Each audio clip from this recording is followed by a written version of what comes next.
네, 이번 활동지에서는 우리 지구계의 구성 요소 중에 직권, 그 직권 중에서도 이 층상, 직권이 어떤 구조로 이루어져 있는지에 대해서 주로 배우게 됩니다. 잠깐 영상을 하기 전에 우리 몸 같은 경우 우리 몸속 구조를 알아내는 방법에 대해서 이야기 잠깐 나눌게요. 네, 그래서 이 몸속의 우리가 구조를 파악하는 방법과 비슷하게 지구도 마찬가지로 이 지구 속이 어떻게 되어 있는지 사람들은 되게 궁금했어요. 그래서 어떻게 알아낼까 고민을 하면서 여러 가지 방법을 시도하게 되죠. 그래서 직접적인 방법, 우리 이 실제 내부의 물질이 뭔지를 우리가 꺼내서 본다면 그게 가장 직접적이라고 생각을 한 거죠. 그래서 일단 사람들이 어떻게 했을까요? 파야죠. 땅을 파야죠. 그래서 땅 속을 직접 파요. 땅 속을 직접 파서 그 안에 암석들이 있어서 걔를 채취해서 분석을 한 거예요. 얘가 뭘로 돼 있구나. 이런 식으로 성분을 분석을 하게 되죠. 그래서 이렇게 직접 땅을 판 방법을 우리는 한자로 시추법이라고 합니다. 시추하면 그 강아지 시추라고 생각할 수 있는데 강아지 시추가 아니고 시는 시도하다라는 뜻이었어요. 그 한자예요. 그리고 추는 송곳이에요. 송곳. 다시 말해서 구멍을 뭔가 뚫어요.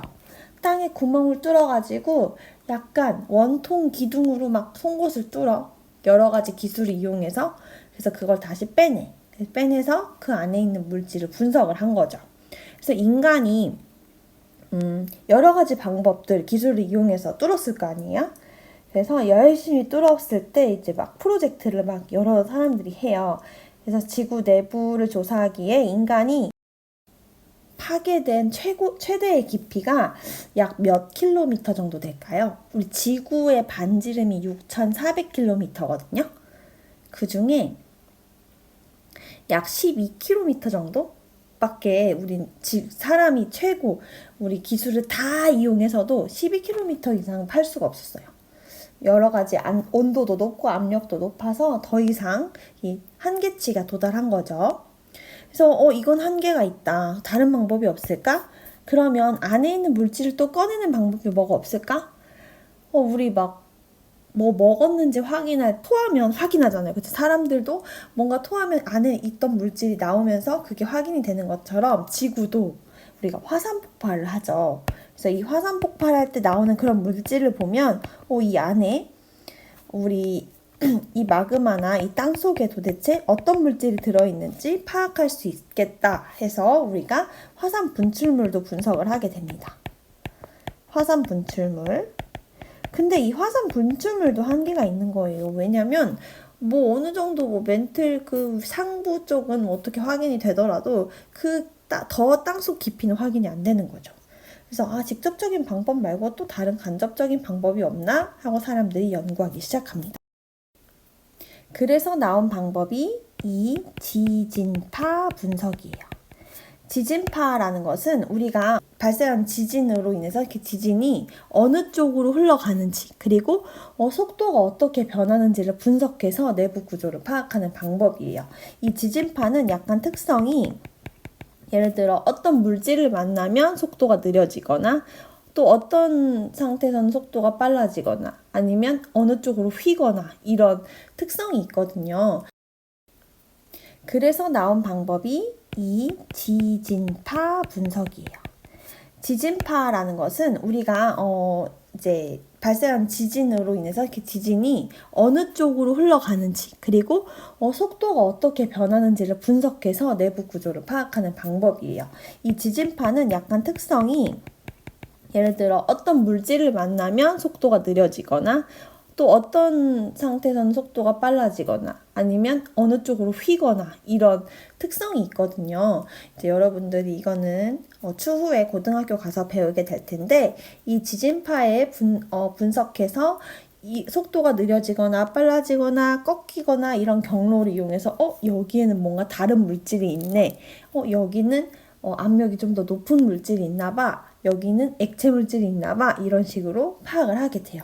그래서 우리가 이 지진파 분석 방법이 이제 우리가 지금 현재 알고 있는 지구의 층상 구조를 파악하는데 가장 유력하게 도움이 된 방법입니다. 그 이후에 이제 중력 탐사라고 해서, 이건 선생님이 검정색으로 쓸게요. 그 이유는 참고만 하시면 돼요. 이거는 교과서의 61쪽에도 참고사항으로 있는데, 중력 이상을 측정해서 이제 구조를 파악하는 방법이고, 이거는 고등학교 때 주로 나오기 때문에 중학교 과정에선 다루지 않습니다. 그래서 우리는 이 정도만 알아두면 될 것 같아요. 형광펜으로 할게요. 우리 직접적인 방법으로는 시추법, 그리고 화산 분출물 분석이 있고, 간접적인 방법으로는 지진파를 분석을 해서 직접 뚫거나 직접 물질을 이렇게 채취하지 않아도 간접적으로 알아낼 수 있다. 이렇게 세 가지 방법이 있다라는 것만 알아두시면 되겠습니다. 다음은 두 번째, 직권의 층상 구조로 넘어갈게요. 그래서 우리가 이런 지진파 분석이나 여러 가지 방법들을 통합해서 우리 현재까지 알려져 있는 지구 내부 구조는 다음과 같습니다. 지금 이렇게 지구를 세분화해서 볼 수 있는데요. 얘를 잘라서 한번 살펴보면 전반적으로는 가장 껍질, 우리 사과로 비유하자면 사과 껍질 부분인 지각으로 처음에 되어 있고요. 얘가 첫 번째. 그 다음에 두 번째, 이 밑에는 우리가 사과에서는 약간 과육 부분, 먹는 부분, 멘틀로 구성되어 있고요.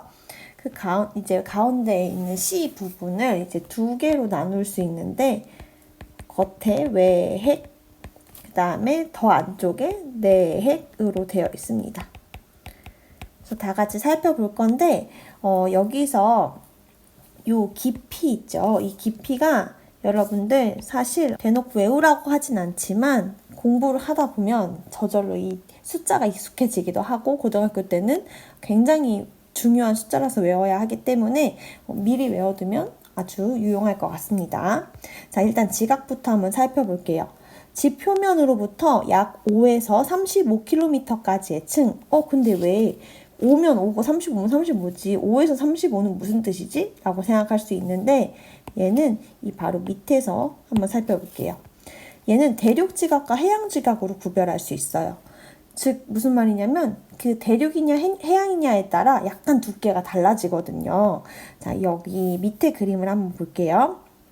지각을 보니까 이쪽이 지금 산 쪽이죠. 대륙이고 이쪽은 바다 쪽이에요. 근데 얘가 약간 우리 그 거울면으로 생각하면 돼. 거울면. 그래서 얘를 딱 기준으로 봤을 때 반 접은 거랑 똑같아요. 즉 대칭을 이루게 되는데, 바다에 산이 이렇게 높이 쏟은 것처럼 이 대륙 쪽은 이 지각도 굉장히 깊은 곳까지 존재를 합니다. 두꺼워요. 대륙 지각은 해양 지각보다 이 두께가 여기가 이렇게 두껍고요. 해양 지각의 경우에는 좀 얇은 편입니다. 그래서 여기다가 하나 빨강색으로 적을게요. 이쪽이 대륙 지각이고요. 대륙 지각이 그러니까 두께가 더 두껍겠죠. 이 두께가. 그리고 이쪽이 해양 지각이 됩니다. 해양 지각. 그래서 살펴보면 대륙 지각이랑 해양 지각 중에 누가 더 두껍다? 대륙 지각이 더 두껍다. 얘는 약 35km 정도. 이것까지 외울 필요는 없어요. 얘는 약 5km 정도. 즉 해양 지각보다는 대륙 지각이 더 두껍다. 이걸 기억하는 방법은 이 선생님이 이렇게 형광펜으로 쳐준 것처럼 데칼코마니 형태다. 즉 거울 모드 형태다. 산이 위로 높이 솟을수록 밑으로 땅도 깊이 있다. 이렇게 생각하시면 되겠습니다. 자, 그 다음에 이 지각은 우리가 고체, 액체, 기체 중에 굳이 얘기하면 딱딱한 고체 상태입니다. 고체 상태이고 두께가 가장 얇다는 뭐냐면 4개의 층 중에 가장 얇다라고 볼 수 있습니다. 두 번째는 멘틀이에요. 멘틀은 요만큼 가장 많은 부피를 차지하는 영역인데요. 지각 밑에부터 지각 아래라고 한 이유는 아까 5에서 35 각자 지각마다 우리 두께가 좀 달랐기 때문에 그냥 지각 아래부터 깊이가 약 2,900km까지의 층이다. 그래서 이 지각보다는 밀도가 더 큰 고체 암석으로 구성되어 있습니다. 나중엔 감람암질 암석 이런 거는 고등학교 때 배울 거고 그냥 지각보다 밀도가 크구나 이 정도만 기억하면 될 것 같아요. 그리고 고체 상태의 암석으로 이루어져 있는데 얘가 약간 조금 유동성이 있는 고체거든요. 그래서 좀 얘기하면 좀 우리 엿 있잖아요. 욕할 때 그 엿 말고 그 먹는 엿을 좀 녹이면 이렇게 약간 끈적끈적한 엿 형태 있죠. 또는 카라멜 이렇게 우리가 입안에 넣었을 때 좀 약간 녹았을 때 형태 아니면 슬라임 이런 식으로 생각하면 돼요. 약간 흐르는 성질이 있는 고체 상태입니다. 그리고 지구 내부 부피의 약 80%를 차지해요. 이것도 하나 써줄까요? 약간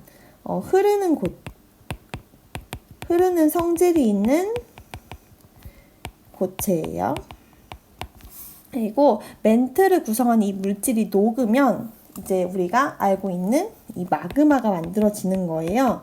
그래서 이 마그마로 인해서 여러 가지 또 뒤에 나오는 암석들이 나오게 됩니다. 다음 세 번째 외핵을 보겠습니다. 이게 멘틀이고 얘가 외핵이에요.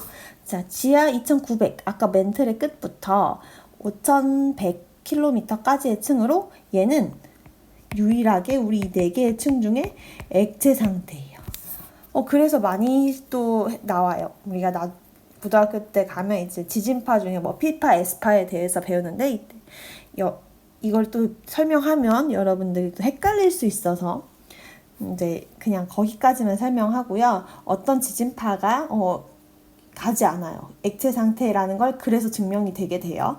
그래서 얘는 철이나 니켈 얘네가 이제 금속 중에서도 또 무거운 금속인데 니켈 같은 경우는 특히 동전 이런 데도 많이 쓰고 여러 가지 스테인리스 성질에 많이 쓰이거든요. 스테인리스 우리가 보이는 여러 가지 물질들 냄비 막 이런 것들에 많이 반짝이는 은색깔 니켈이고 이 철과 니켈 등의 물질로 이루어져 있어서 밀도가 굉장히 크다라고만 기억해도 되겠습니다. 밀도가 크다에 초점을 두어서 기억을 하시면 돼요.